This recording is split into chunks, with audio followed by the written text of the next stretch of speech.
देश विदेश की सभी खबरों से जुड़े रहने के लिए हमारे चैनल को सब्सक्राइब करें और बेल आइकन दबाना ना भूलें।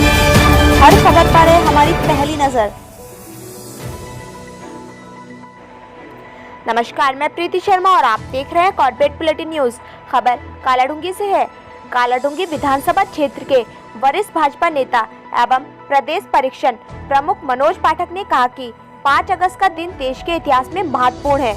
यहां अपने आवास पर आयोजित प्रेस वार्ता में पत्रकारों से बोलते हुए कालाडूंगी विधानसभा क्षेत्र के वरिष्ठ भाजपा नेता एवं प्रदेश परीक्षण प्रमुख मनोज पाठक ने कहा कि 5 अगस्त हर भारतीय के लिए महत्वपूर्ण है। उन्होंने कहा कि हिंदू समाज के लंबे संघर्ष के बाद अयोध्या में श्री राम जन्मभूमि पर भव्य मंदिर के निर्माण का कार्य शुरू होगा। उन्होंने कहा कि एक लंबी कानूनी प्रक्रिया तथा हजारों बलिदानों के बाद देश को यह अवसर प्राप्त हुआ है। इस अवसर पर आगामी 5 अगस्त को कालाडूंगी विधानसभा क्षेत्र के भाजपा कार्यकर्ता एवं क्षेत्रवासी राम मंदिर के भूमि पूजन को ऐतिहासिक बनाने एवं खुशियां मनाने के लिए अपने घरों पर दीप जलाकर दीपावली मनाएंगे। उन्होंने कहा कि भाजपा जो कहती है वह करती है तथा भाजपा ने नारा दिया है कि एक देश एक कानून, तो उस नारे को चरितार्थ धारा 370 को समाप्त करके किया। उन्होंने कहा कि आज देश की एकता में सबसे बड़ी बाधक धारा 370 को हटाने एवं राम मंदिर निर्माण का विरोध करने वाले विपक्षी दलों व उनके नेताओं के पास कोई मुद्दा नहीं है कि वे जनता के बीच जाकर आप अपना मुंह दिखा सके। उन्होंने कहा कि धारा 370 हो या राम मंदिर निर्माण या फिर पड़ोसी देश के खिलाफ सर्जिकल स्ट्राइक जैसी बड़ी सैन्य कार्रवाई केवल नरेंद्र मोदी जैसा सशक्त नेतृत्व ही कर सकता है। उन्होंने कहा कि विश्व में अपने आप को सुपर पावर समझने वाला चीन जैसा देश भी मोदी सरकार के सामने पीछे हटने को मजबूर हुआ, जो कि इस देश की जनता के लिए बड़े गर्व की बात है। उन्होंने विधानसभा वासियों को रक्षाबंधन की शुभकामनाएं देते हुए सोशल डिस्टेंसिंग का पालन करने, नियमित रूप से मास्क पहनने, साबुन से लगातार हाथों को धोने एवं घर पर रहने की अपील की है। आप देख रहे हैं कालाडूंगी से मुस्तजर फारूकी की रिपोर्ट। फिलहाल खबरों में इतना ही, बाकी खबरों के लिए देखते रहिए कॉर्पोरेट बुलेटिन न्यूज। नमस्कार।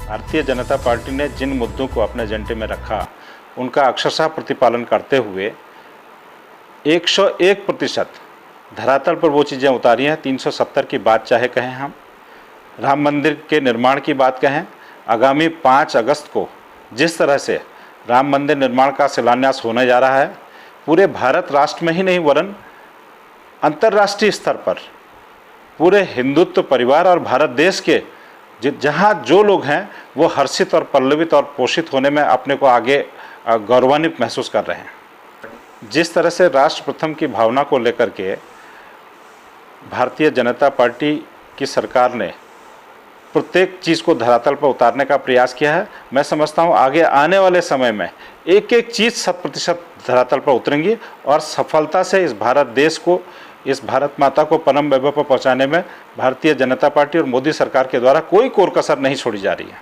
रक्षा पर्व है, रक्षा पर्व तो पूरे भारत देश की बहनें माताएँ कहीं ना कहीं भारत रक्षा की बात भी जो हमारे सैनिक हैं उन सैनिकों के गौरवान्वित पल, चाहे राफेल यहाँ पर आया, उनकी राष्ट्र की रक्षा के में लगे हुए जितने लोग हैं उन सब की रक्षा की कामना करते हुए अपने भाई बहनों का पवित्र त्यौहार को बहुत अच्छे तरीके से सब मनाएंगे। निश्चित रूप से कोरोना ने थोड़ा सा असहजता महसूस की है, लेकिन असहजता में भी पूरा देश उत्साहित है अपने काम को नियमित रूप से और सक्सेसनेस के हिसाब से सफलता के सीढ़ियों के सोपान पर चढ़ रहा है।